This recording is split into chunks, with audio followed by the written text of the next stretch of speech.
everyone. Today, joined with us is a very special guest, a UCI alumni who's done it all. He's the CEO of Apples and Oranges Studios, the production company behind the Tony Award-winning musicals Memphis, Hair, and An American in Paris. But he's not just in theater. He's also a tech entrepreneur, CEO of IT Mntrs, and co-founder of Broadway Tech Accelerator, helping startups bring cutting-edge AI and innovation to entertainment. Thank you so much for being here with us today, Tim. Thank you for having me. So let's dive into segment one. Let's take it back to UCI, 1986. What was campus life back then? Any wild college stories you can share to start us off with? I was not necessarily known for being wild. I did get involved in a number of different things. I actually came to the campus first in 1982. Ah, okay. That's when my undergraduate began. The city of Irvine was much smaller. The size of the campus was also much smaller, but it still had the same Orange County vibe that it does today. I lived in Newport Beach. I would ride my bike to school and studied computer science while rowing on the crew team, and got involved in the performing arts as well. What it was like then versus today was we were still looking at technology as on the horizon. I studied computer science, and we were just at the forefront of starting to play with personal computers and where this was all going to take us. Flash forward to now, you have technology surrounding you all the time, and your life is on a cell phone. We had to plan when we wanted to meet. We couldn't text each other to say, I'll meet you right here. And we still had landlines. That's how long ago it was. The good old days. The good old days. Thank you for sharing. Love that. Well, fast forward to today. You've got this incredible career blending arts, entertainment, and technology. That's not exactly like the traditional path. So what inspired you to pursue this? As a kid, I've always loved the arts. I've played guitar since I was 12. I was in a rock band in LA during the days of the Whiskey and Starwood and all of those clubs that we would play at. And I made films. I got an 8mm film camera, and me and my friends, we would make our own little mini feature films. In fact, we even talked our English teacher into letting us do a film instead of a final report for our English class in high school. Same time, I was dabbling with computers. I had a TRS-80 a friend of mine had, actually, and we would go to his house and we would program and make it do things. Thus, the love for both was born. When I came to UCI, there was not a film program, though, or really even much in the music side compared to what I'd come to. And I said, I'll do computer science. Quickly fell into computer graphics and artificial intelligence and what I was studying.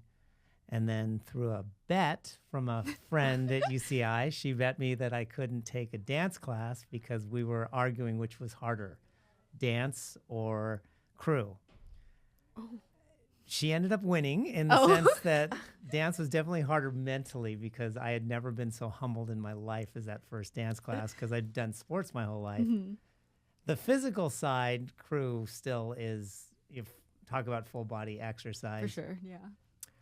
But between that and doing stuff on campus with things like Songfest, I was still feeding my artistic spirit, and then quickly found out that being a guy in a dance program, everybody wanted to cast you in shows because you were definitely the minority. Yeah.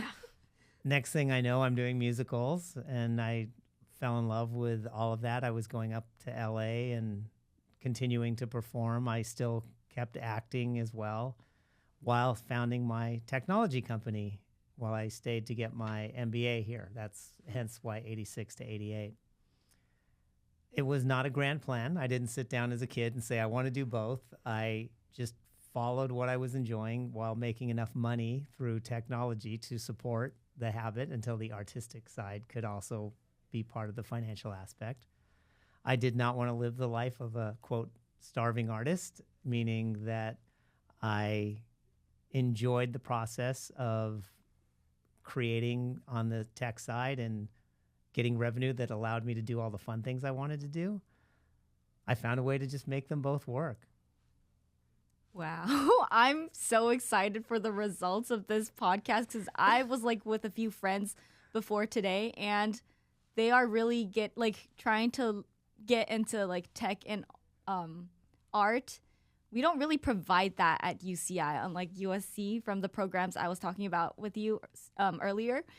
But so I was wondering, are there like specific like resources that supported you along the way, other than the friend who like placed the bet with you? But that definitely pushed you outside of your comfort zone. But are there like specific programs or like mentors? Many a mentor. Nobody gets to where you are without having good mentors. The big difference of then and now is the two worlds really were different. In fact, I kept them separate on purpose. We didn't have Facebook. We didn't have any of that stuff. So you could almost live these Bruce Wayne, Batman lives where when I was performing, I mean, this is how bad it was. I drove two separate cars. For the technology side, I had something that was newer and nicer, and I had a beat-up old Datsun 310GX, which was my first car that I would drive to LA so that people would take you serious as an artist, that, well, he's doing everything he can to just make the artwork. Now it is so intertwined and merged.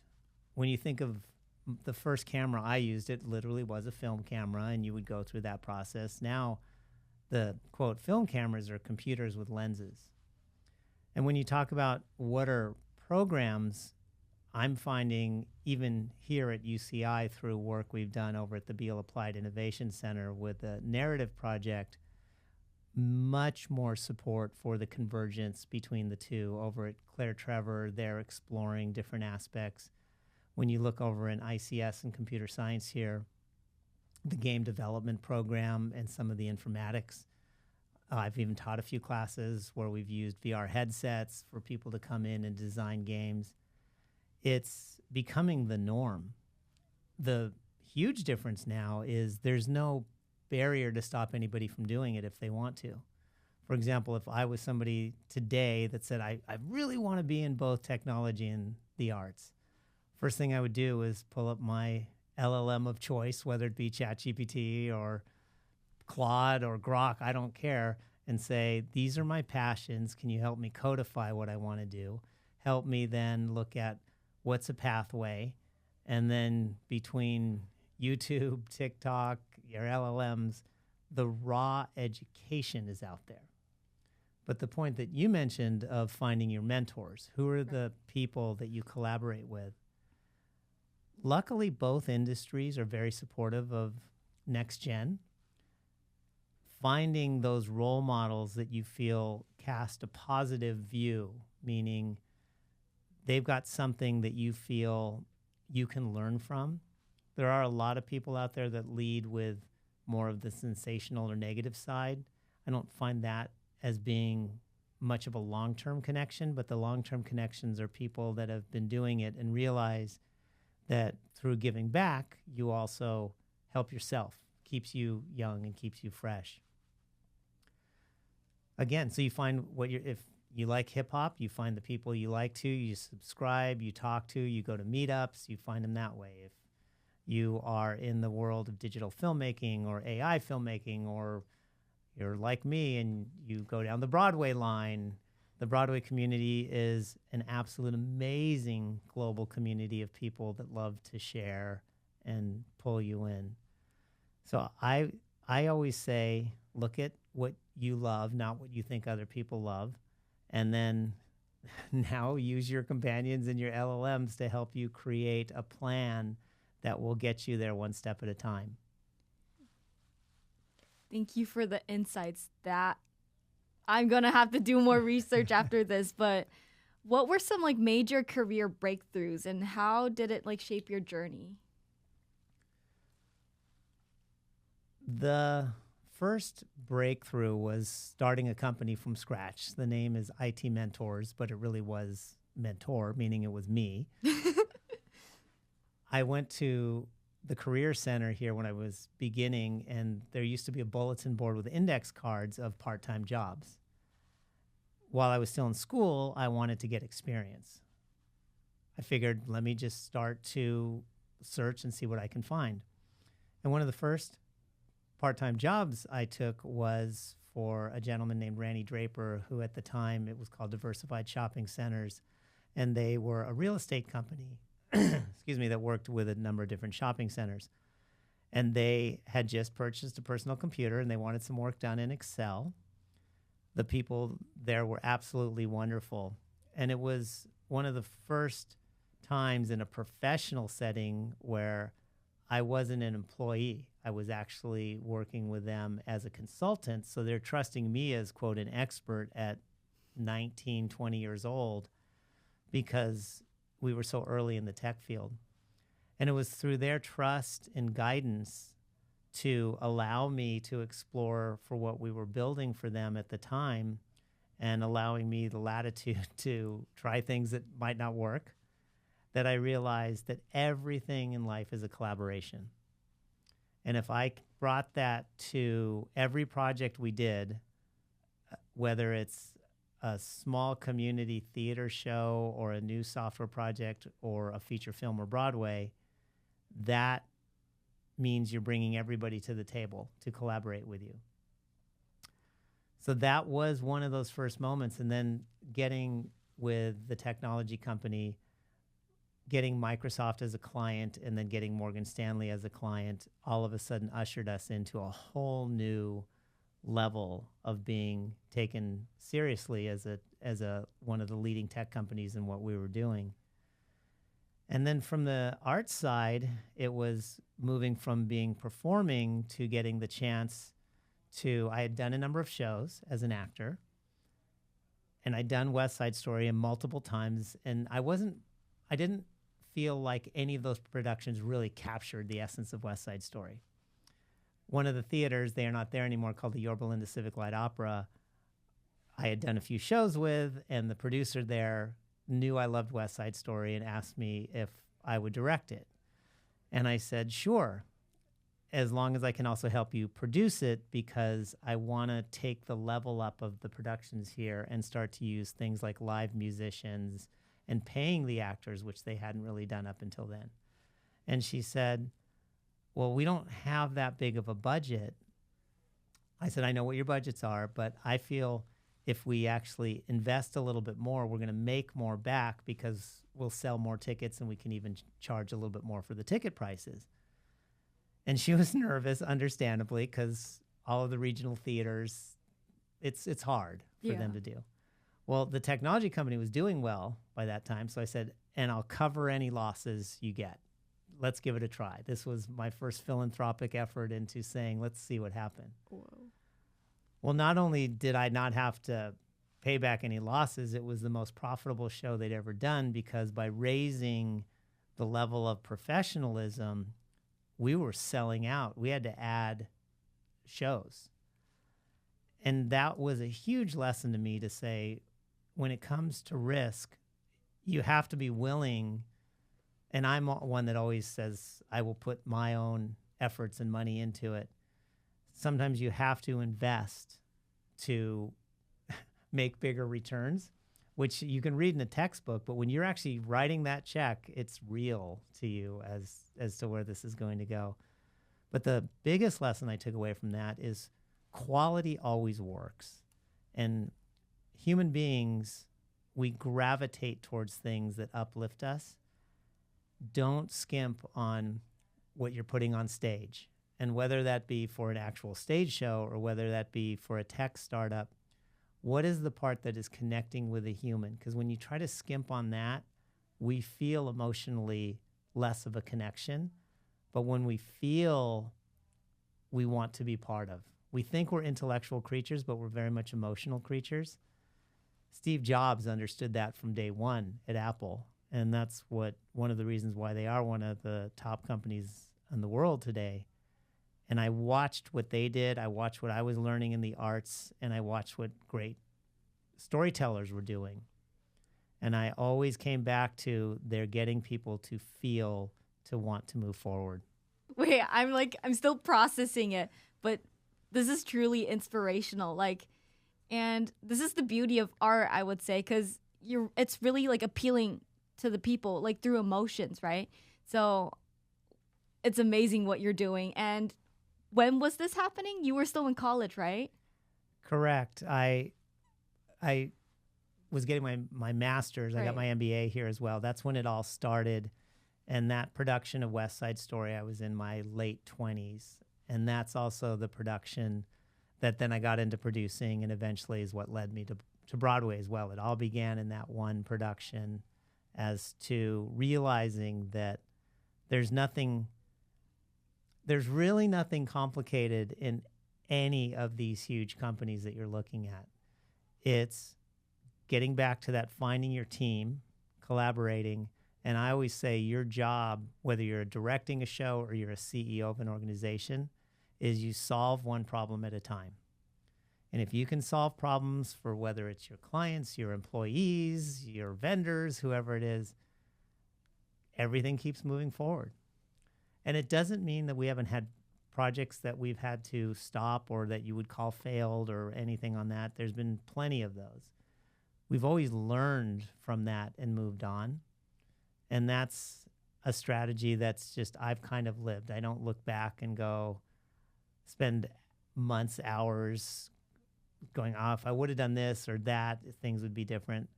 I try to reflect on it, but I always say there's something the next day, something's going to happen. And that's the beauty of art itself, because when you think about creativity, it's not linear. And it truly revolves around the people that you create with. That's really crazy that you took like a chance and it worked.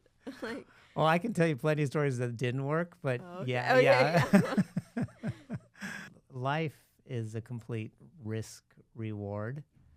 And that's why I always feel sad when I see certain people that think they're taking the safe path. And sometimes it's their parents or other people that want to force them down an area, because especially today, there is no safe path. We don't know what the world is going to look like, especially from a financial standpoint in the next 10 years. So as long as you're willing to put in the effort, I say take at least whatever risk level you're comfortable with, take that risk. Or find something stable and then don't spend your time flitting away on something that's not constructive. On your spare time, again, go to YouTube and learn whatever it is that you love, because the amount of knowledge that's on YouTube is more than every university combined when you think about the ability to what you have at your fingertips. Let's get into segment 2. AI is shaking up every industry, including entertainment. As someone who works on Broadway and tech, what role do you see AI playing in transforming Broadway and live performances? When we think of live performance, there is one aspect that I won't call tech-proof, because that's a little far to say. But the live experience today is more popular than it's ever been. If you look at just the recent level of concerts or sporting events, what people are willing to spend to see these things is absolutely huge. I just went a couple weeks ago to the Sphere for the second time to see the Eagles, and I just love the artistry of these great musicians. I saw U2 as well, matched with technology. When we think about Broadway, there is something about being in that theater in that moment that's ephemeral. You as an audience member are only seeing that show once. Now, it's a similar show the next night, but it's not exactly the same. Something is going to happen, and you're part of that. And it is you being in the audience that also helps shape that. The actors feel the audience. And it's not just the level of applause or the level of laughter. It is the essence of what's in that house on that day or night based on so many factors. What's going on globally? What's the weather like outside? For example, in New York, I was just back. We have an apartment in New York, and it was so crazy New York winter cold where it's windy and you're freezing. And I went to go see a show, and it took a little bit longer for the audience to laugh just because everybody was thawing out from getting into the theater. But that's what makes it so special and wonderful. The tech side of live entertainment has been growing all the time. In fact, if I gave some students to take a look at when one of the first musicals that used amplified sound, all the New York Times reviews and everything was, well, this is the end of the art. Now it's going to be just another rock concert. It's not stage anymore. And we all know that it's not, but we also know that everything now is mic'd and amplified, and we have all different forms of lighting effects and stagecraft and video walls and all of that. That's one area where when we look at AI, it's going to impact some of the content creation that's on stage. But the bigger area, and this is what I'm working on personally right now, is how can we amplify the art form and keep it sustainable? What we're working on is a project with the Schubert organization to see how we can use these technologies to help usher in many more shows from as many different types of voices as we can. In an industry where a show is now, for a musical, minimum is somewhere in the 10 million, but they're getting up closer to 15, $20 million. It's hard to just take a risk to say, well, we'll see what happens. So anything you can do to optimize to help them reach their audience through marketing or through branding or connection, helping understand in the pathway who those audiences are, helps the overall show. And if you're helping the show, you're helping the industry. And every new show or film, for example, they employ hundreds and sometimes in film, thousands of people. This is a huge opportunity for us that I see with AI.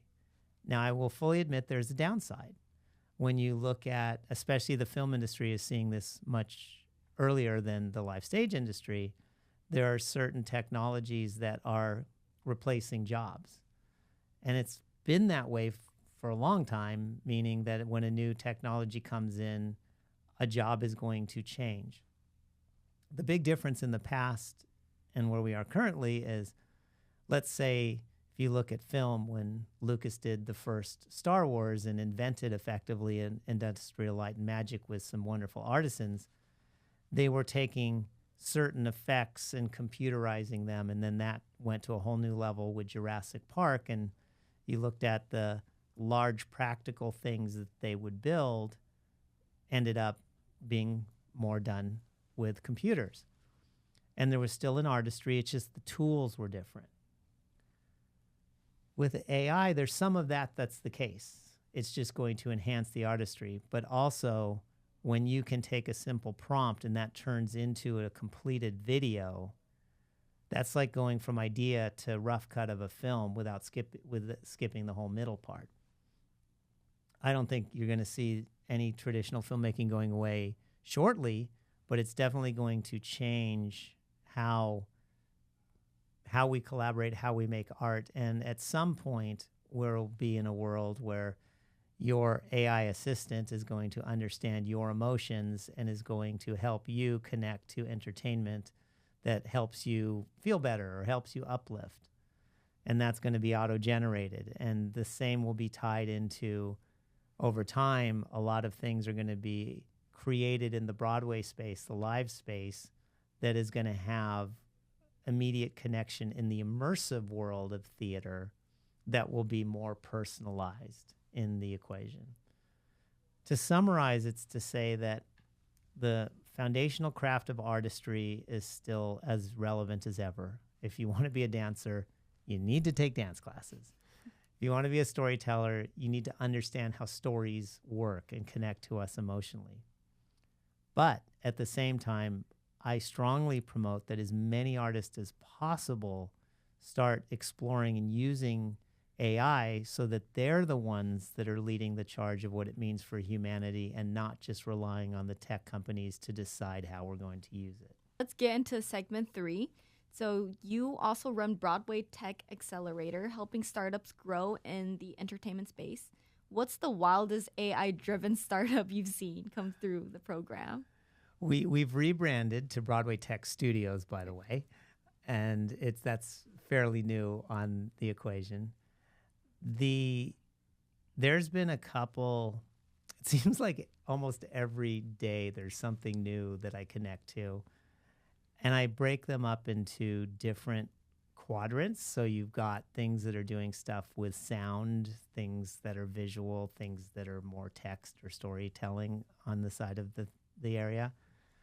We did a seminar, we did it here at UCI, and we actually did it in Broadway, where we took right when it came out, when Google released Google Notebook, the ability to take an article or turn anything into a podcast. And I don't know if you guys have played with that, but if you haven't, give it a try. This was back in late October, early November, I believe. We played it, and people thought it was just a podcast, like we're doing here.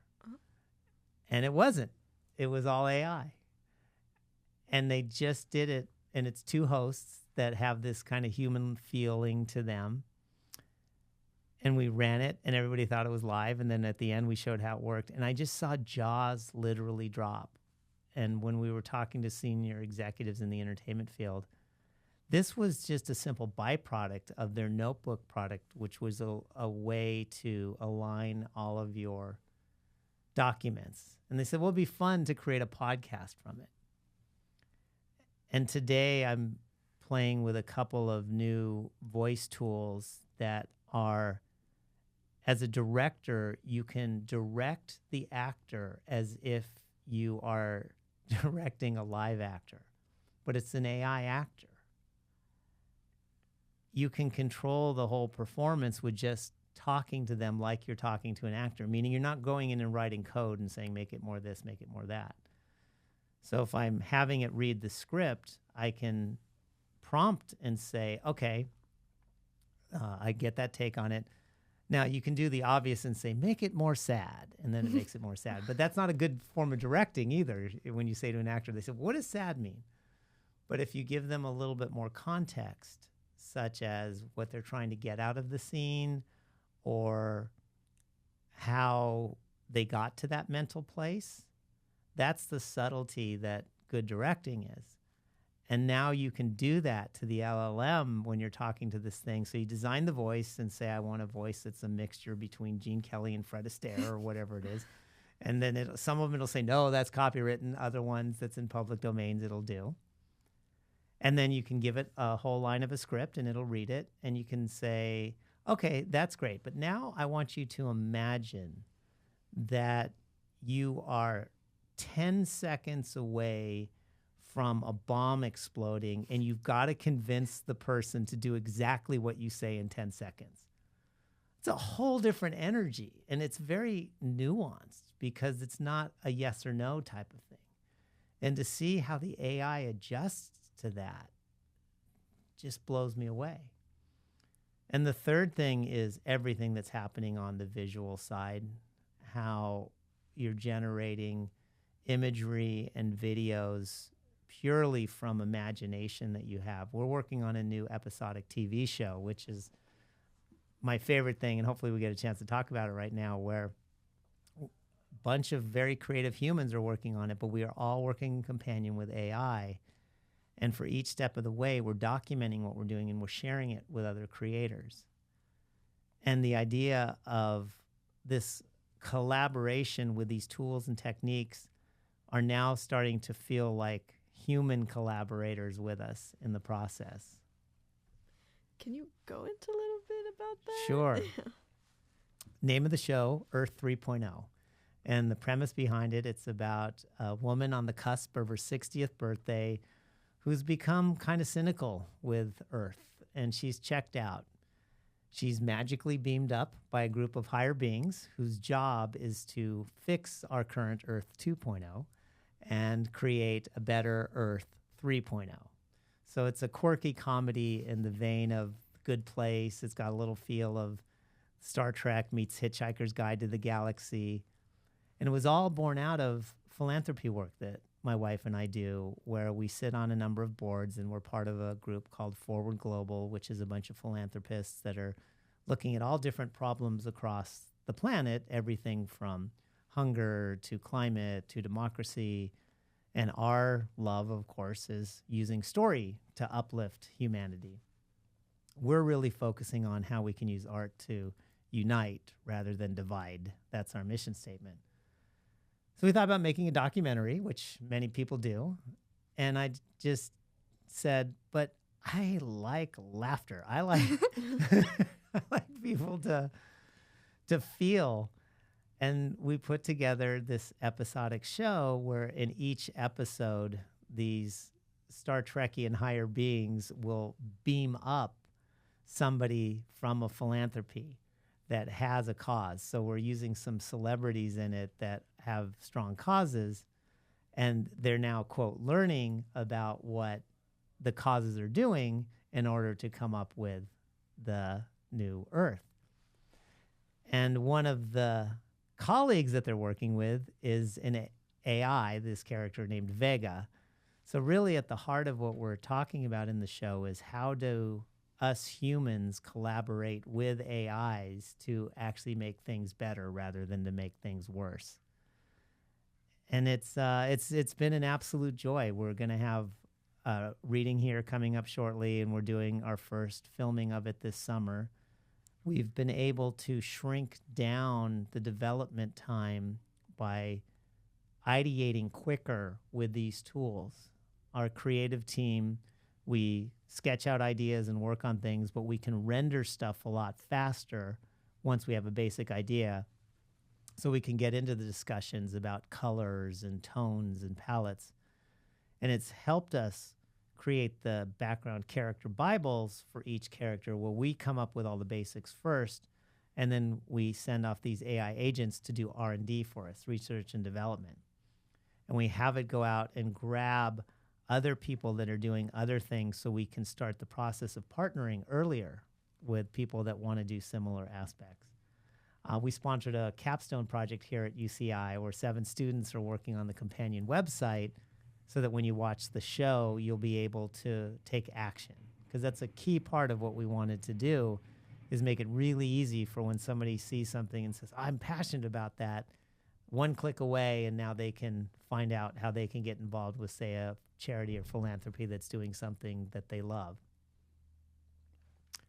I can't wait for the final product. I'm actually speechless. Like, I'm trying to envision everything like you were saying and describing, and I was just like, whoa. I was so mesmerized. I was just thinking, like, picturing it in my head, but wow, that's amazing to even like come up with this like thought and like actually taking action to make it happen. It amazes me so much. Oh, thank you. We're always trying to find ways to educate through our nonprofit, especially. And I find, and this is something we did in our technology company, we did training for 20 years. I mean, that's one of the reasons Microsoft hired us. You can learn by reading a book. I don't feel you learn quite as much by taking a multiple choice test or doing a step-by-step, click this button, click that button, as you do when you have a project that you immerse yourself in that you're going to make mistakes on and learn from and grow. That kind of experiential learning I have found sticks with people. And when we're talking about all the challenges of how we get people to use AI, we said, well, let's create something fun where they'll get to see it in action, and then we can donate for all these charities how to use it too, so they can start using it. And ultimately, this comes from just my personal view from working in this so long that we think of AI as this big, monstrous thing. It's really only 2 things. It's a goal that we create as a human, and then it's the data that we train that goal on. So if all I see AI right now is about a teenager and its emotional characteristics, if all the data we train it on is just look at Reddit or watch the internet, well, it's going to have a certain set of views and biases. But if we keep teaching it how to unite and be better, well, that's good for not only the AI, that's good for us because we have to coexist. Like where the world is going to be in 5 or 10 years from now is not just a linear small change. It's going to be the biggest change I think we've ever seen in the history of humanity in the next 10 years.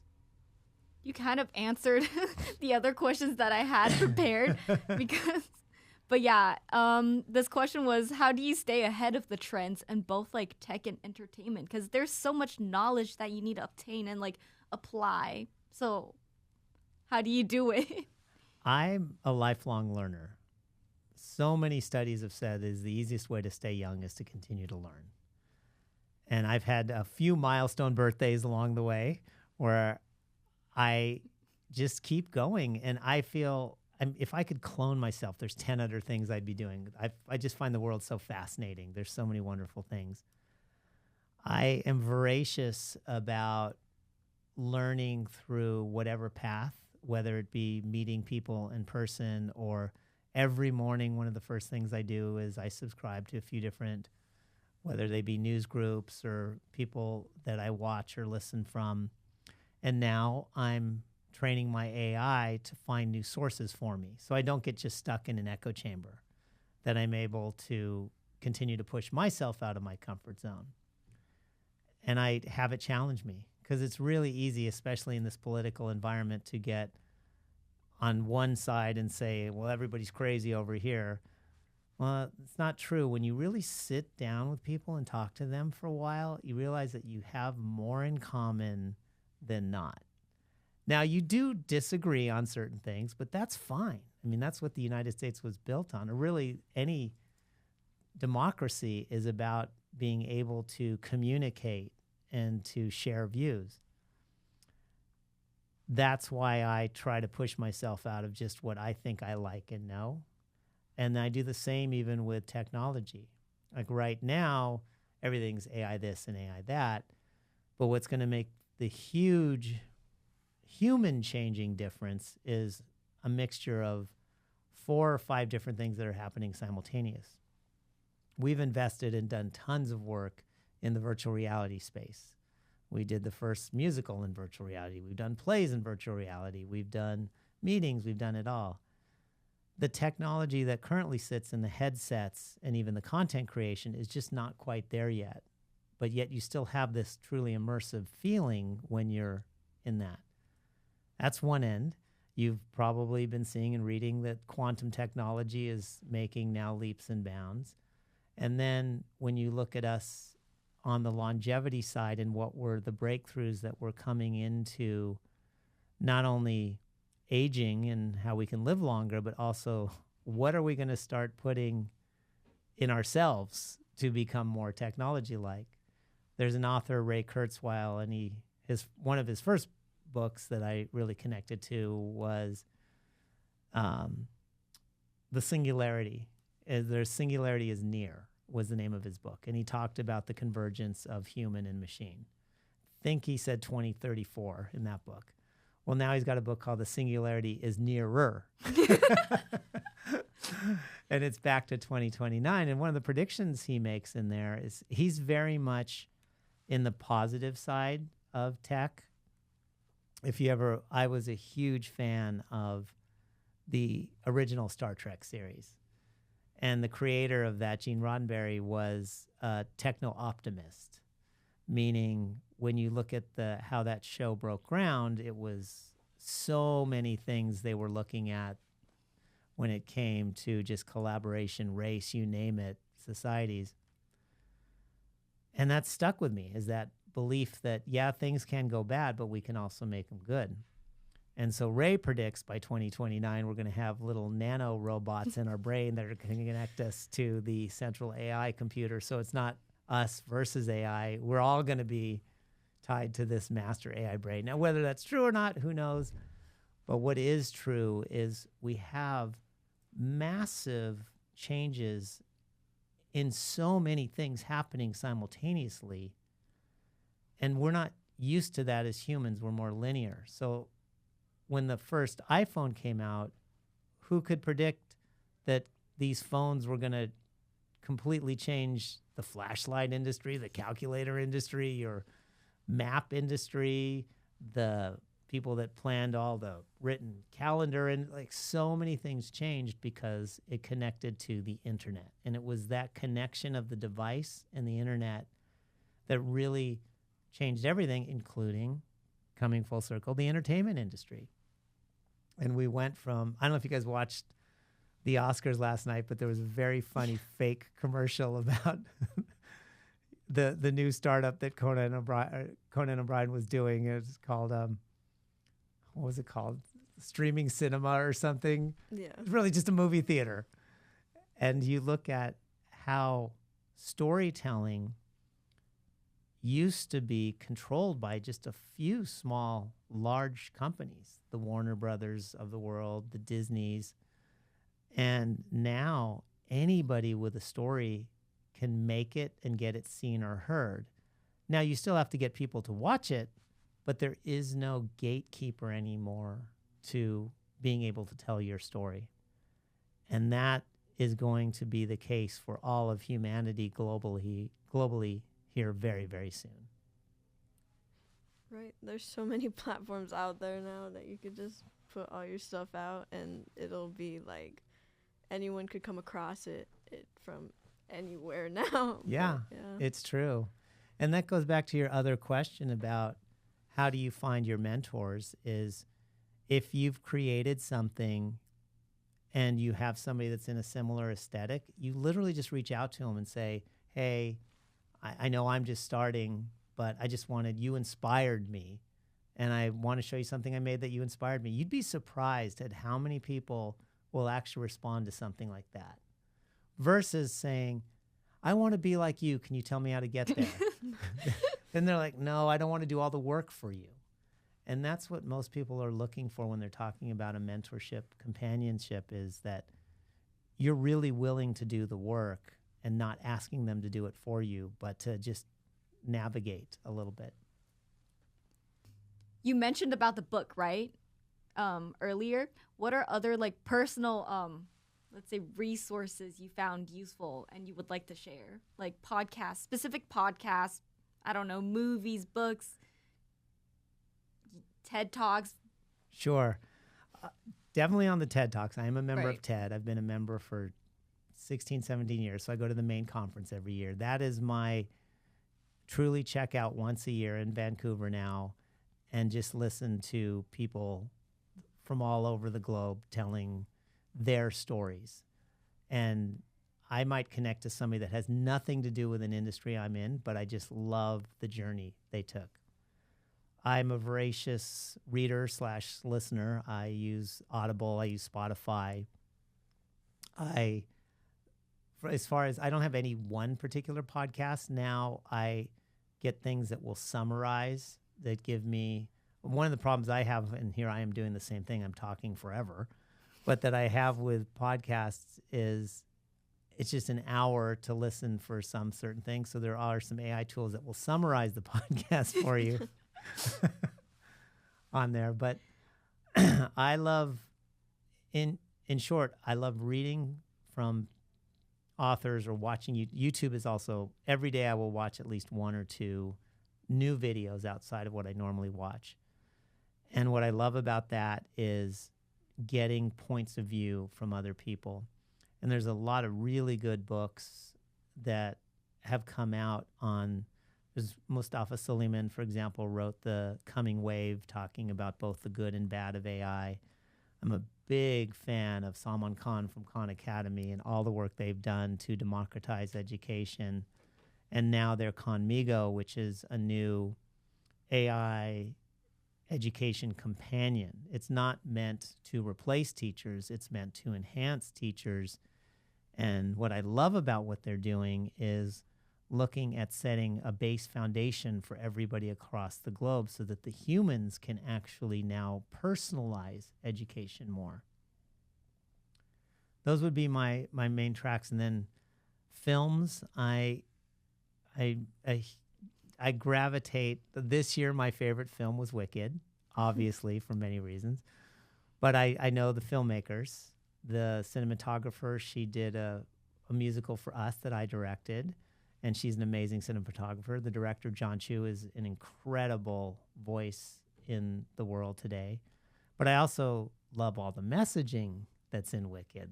Yes, it's flashy, and the sets and everything are amazing, but just that base story is one that we need to constantly remember. So I love those kind of stories. Christopher Nolan is another inspiration of my era. I have loved and followed everything that Steven Spielberg has done. I got a chance to briefly meet him at TED and just was everything I'd hoped for. He was the nicest, kindest, genius person to talk. He had just done Ready Player One, which is one of my favorite books by Ernest Cline. And to listen to somebody who was as accomplished as he was, talk with the wonder of a 20-year-old in his experience of what it was like to make a film where it's half practical, half VR. Said, that's what I want to do my whole life. I want to live in that wonder and experience always new things. I need to watch Wicked. I watched the performance. I know. Of I've been Oscar. wanting to watch it, but okay, I'm going to go home and watch this right after this is. interview. It is fantastic. I mean, there's a reason why it did as well at the box office. Yeah. And I should mention, we're also huge fans of the work that Walt Disney did. We're members here of Club 33 in California, and I just walk around Disneyland sometimes to just get inspiration. I don't even have to ride a ride.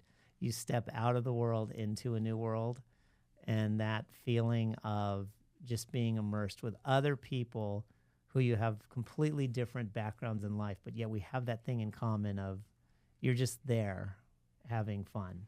Truly, the happiness, the memories, this is what we all grew up with. Okay, this final question. Final segment. So it's going to be rapid fire round. All right. Okay. So first one, what's the best Broadway show of all time? I never answer one of those questions that's just best. So I promise I'll do this and then I'll go rapid fire. But okay.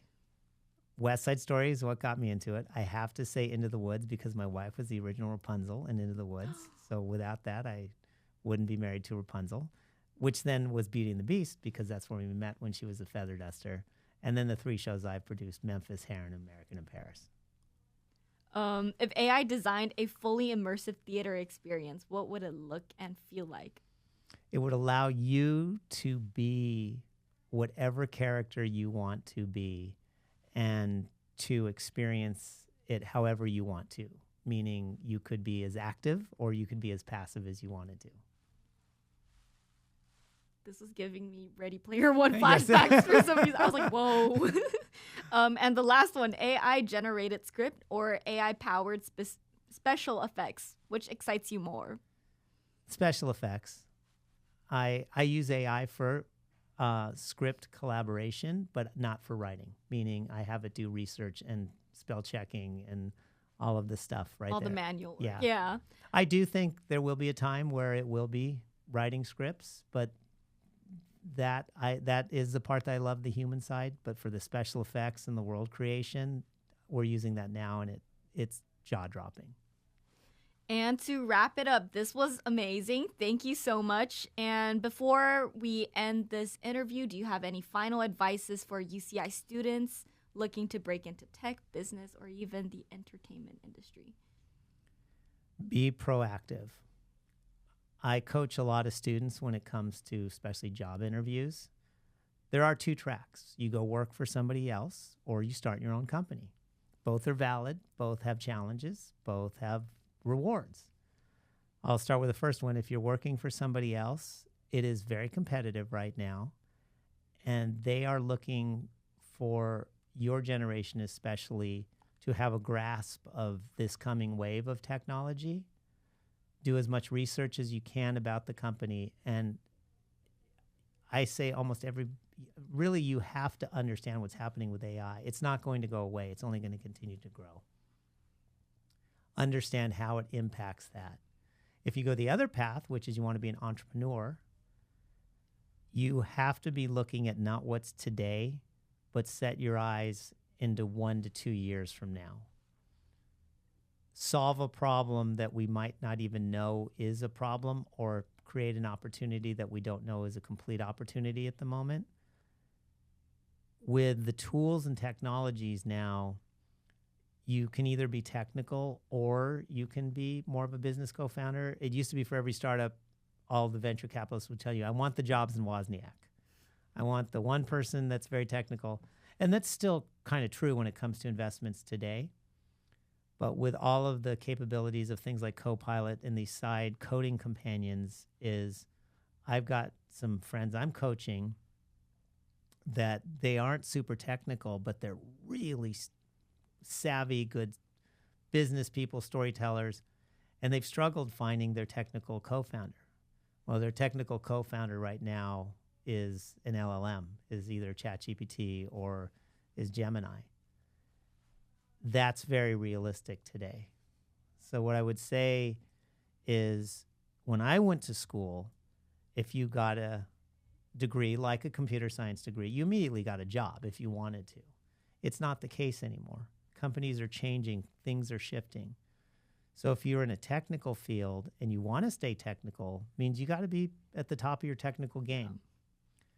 If you're an artist, one pathway that a lot of people would do is they would go to school, get an arts degree, then go back, get their master's and go teach.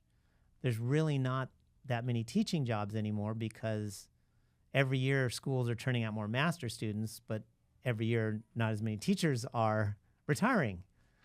So you've got to look at it as this ecosystem where now everything is not the traditional linear path with infrastructure, but we are a global interconnected world.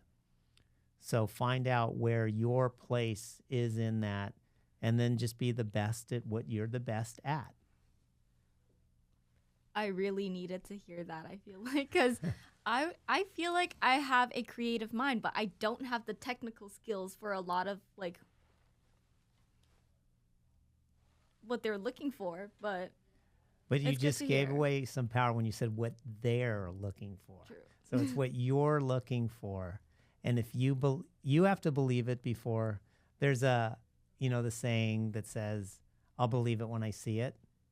My wife has a T-shirt that says, I'll see it when I believe it. I'll see it when I believe it, meaning you've got to be the one that manifests it first.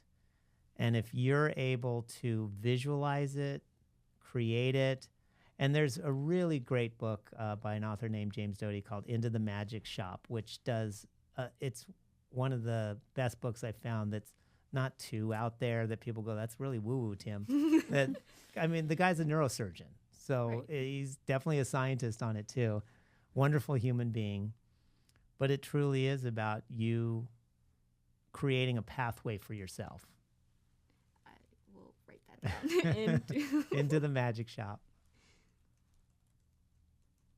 Okay, perfect. Well, this sums up the interview. Thank you so much for being here. I really learned a lot. You're very welcome. Well, it's great spending the time with you and happy to help.